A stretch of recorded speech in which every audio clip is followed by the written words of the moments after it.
Agora que foi a vez do Trump ter pegado Covid, teoricamente, né? Porque para Trump, assim como para Bolsonaro, mentir sobre alguma coisa sempre foi uma possibilidade plausível, mais uma vez vem a questão. É errado desejar que alguém morra, mesmo que essa pessoa seja moralmente reprovável? Muita gente deu alguma opinião sobre isso, e alguns defenderam que não seria errado desejar a morte do Bolsonaro, porque se ele morresse, melhores consequências se seguiriam. Menos pessoas morreriam por Covid, algumas pessoas por verem que seu líder negligente morreu por algo que ele estava desprezando, haveria menos danos à educação, ao meio ambiente, etc. Quando Bolsonaro pegou Covid, estourou um caso de um jornalista, o Hélio Schwartzman, dizendo que desejava que o Bolsonaro morresse, e para tentar justificar o seu desejo, ele acabou apelando para uma teoria filosófica chamada consequencialismo. Como esse caso ficou famoso e como muita gente acabou defendendo esse desejo dessa mesma maneira, inclusive pro caso do Trump, eu vou me focar nesse tipo de argumentação que foi dada pelo Schwartzman. De qualquer modo, a questão principal é: será que o consequencialismo justifica esse tipo de desejo como ele argumentou? Aqui eu vou defender que não, e que ele aplicou mal a teoria consequencialista. O consequencialismo, grosso modo, é a teoria filosófica que defende que qualidades normativas, como o certo, o errado, o bom, o mal, etc., dependem apenas de consequências. Tem diversos tipos de consequencialismo, e cada tipo de consequencialismo vai variar de acordo com as teses que a gente adiciona a essa definição inicial de consequencialismo que eu dei. Uma teoria consequencialista pode defender, como classicamente defende, que uma ação ser certa ou errada depende do quão bom ou quão ruim são as consequências dela. Ela também pode defender que o que é bom para um indivíduo é tão importante quanto o que é similarmente bom para outro indivíduo. E por aí vai. O tipo de consequencialismo que o Schwartzman defendeu segue mais ou menos essa linha, que é mais ou menos o molde clássico do consequencialismo. Porém, vamos ao caso em questão. O consequencialismo implicaria que é certo desejarmos que Bolsonaro morra simplesmente porque, se ele morresse, melhores consequências se seguiriam? Bom, em primeiro lugar, a gente tem que distinguir dois elementos principais de teorias consequencialistas, que no caso seria o que é certo e o que é bom. Esses dois elementos são bem interconectados no consequencialismo, mas nem sempre que a gente tem o que é bom, a gente tem o que é certo. Se muita gente se beneficiasse de algo que aconteceu por um acidente natural, isso não significa que alguém fez algum tipo de ação certa, ou que foi certo alguém ter algum tipo de desejo. Assim, mesmo se a morte do Bolsonaro por Covid tivesse levado às melhores consequências, isso não significa que alguém tenha feito alguma ação certa, ou que tenha sido certo alguém ter algum tipo de desejo, porque esse desejo levou a consequências boas. Pelo contrário, o Bolsonaro teria simplesmente morrido como vítima de um vírus. E não é apropriado dizer que um vírus fez algum tipo de ação correta ou ação errada, ou que ele tinha algum tipo de caráter bom ou ruim, ou algum tipo de desejo bom ou ruim. Ok, mas e o desejo de que ele morresse, que foi tido por tantas pessoas? O consequencialismo poderia dizer alguma coisa sobre se é certo ou errado ter esse tipo de desejo?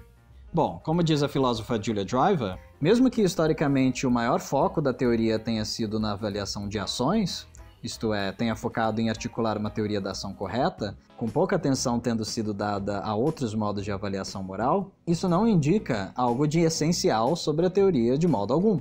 Mais especificamente, a gente pode defender algum tipo de consequencialismo, como o consequencialismo global, que aceita que possamos avaliar coisas como desejos, motivações, intenções e até mesmo o caráter, com base simplesmente em suas consequências.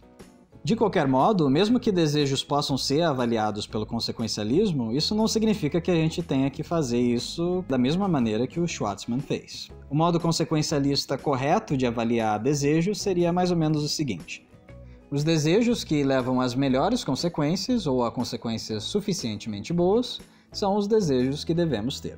Podemos ter desejos que nos levam a fazer coisas boas ou coisas ruins, ou que não nos inclinam o suficiente para fazer o que eles nos impelem, e também podemos ter desejos sobre coisas que não temos poder de influência nenhuma, como talvez o desejo de que Trump ou Bolsonaro morram logo após eles manifestarem os primeiros sintomas de Covid. Não, e não tem essa de energia negativa emanada pelos seus desejos que depois voltam para você, etc. Vamos envolver menos misticismo aqui. De qualquer modo, é possível que o desejo de que alguém morra reforce ou te faça adquirir algum traço motivacional que acaba te levando a fazer algumas ações ruins no futuro. Por exemplo, é possível que uma pessoa que nutre esse tipo de desejo acabe cometendo algumas ações com consequências ruins a outras pessoas, justamente porque ela nutre esse tipo de desejo. Se esse for o caso, essa pessoa não deve, de acordo com o consequencialismo, nutrir esse tipo de desejo. Dados os impactos que processos mentais inconscientes têm nas nossas ações, essa é uma possibilidade. Mas isso é algo passível de investigação empírica, que até onde eu sei, não tem nenhum estudo que indique que esse seja o caso mesmo. De qualquer modo, esse tipo de efeito pode variar de pessoa para pessoa, e se ele for muito episódico, o impacto que ele vai ter vai ser muito pequeno. E se esse desejo não tiver um impacto tão grande no seu caráter, o máximo que ele poderia te fazer seria te levar a um certo desconforto se você acreditar que ter esse tipo de desejo te faz ser uma pessoa ruim. As pessoas tendem a se sentir um pouco desconfortáveis quando pensam que são pessoas ruins. Então, mesmo que você esteja enganado de que você seria uma pessoa ruim por ter esse desejo, isso ainda assim teria um certo tipo de impacto negativo em você. Por outro lado, se você acreditar que esse desejo não te faz ser uma má pessoa, o que pode acontecer de ruim a você seria o sentimento de frustração ao ver que o Trump ou o Bolsonaro acabaram não morrendo de Covid. Isso seria pelo menos minimamente ruim para você, mas se você teve algum tipo de prazer quando você desejou que o Bolsonaro ou que o Trump morressem, pode ser que esse prazer tenha de certo modo compensado a frustração que você teve depois. Outros fatores que devem ser levados em consideração por uma análise consequencialista de desejos seriam os impactos que a manifestação desses desejos poderiam ter em outras pessoas. Pode ser que, ao dizer que você tem esse desejo, outras pessoas tenham um certo grau de desconforto, que pode ser maior ou menor.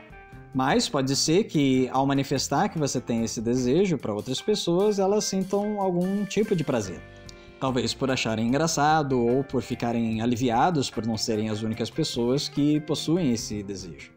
Esses impactos vão depender de a quais pessoas você diz esse tipo de coisas. Quanto mais pessoas tiverem sensações positivas e quanto menos pessoas tiverem sensações negativas, melhor. Isso, claro, se as sensações positivas que algumas pessoas tiverem quanto a isso não fizerem com que elas ajam imoralmente depois. Ou se as consequências negativas não forem compensadas por algum tipo de consequência boa a partir delas. Certo, essas considerações não dizem respeito ao desejo em si, mas o desejo pode te determinar a agir de certa maneira ou a fazer certas coisas, gerando consequências boas ou ruins. E é justamente por isso que a gente pode dizer que o consequencialismo pode falar alguma coisa, dar algum tipo de veredito sobre se devemos ter algum certo desejo ou não. Então, o que a gente pode concluir disso tudo? Bom, o Schwartzman errou ao achar que basta que as consequências de uma certa coisa sejam boas para que termos o desejo de que essas coisas aconteçam seja certo. Como eu espero ter ficado claro pelo que foi dito anteriormente sobre as diversas considerações que devem ser feitas para se dar algum tipo de veredito consequencialista. A depender da nossa psicologia particular, a gente pode estar mais ou menos disposto a fazer ações que levam a más consequências por conta de um certo desejo. Pode ser que, ao termos o desejo de que alguém morra, sejamos capazes de ter outros desejos que nos levam a não nos manifestar para pessoas que se sentiriam, por exemplo, desconfortáveis com a nossa expressão desse desejo. Ou pode ser que esses outros desejos nos levem a nos expressar para mais pessoas que se sentiriam bem do que pessoas que se sentiriam mal. Enfim, há diversas considerações que podem ser feitas de pessoa para pessoa, tanto sobre quais desejos essa pessoa deveria ter, quanto sobre que tipos de ações ela deveria fazer uma vez que ela tem esses desejos. Como, por exemplo, a quem esse desejo deve ser expressado, etc. Bom, esse assunto pode se estender demais, mas eu espero que eu tenha esclarecido sobre como o consequencialismo daria uma resposta quanto a que desejos devemos ter e quais desejos não devemos ter. Se quiserem saber mais sobre teorias como essa, sobre ética prática ou sobre metaética, se inscrevam aqui no canal. E não esqueçam de dar um joinha aqui no vídeo. Até a próxima!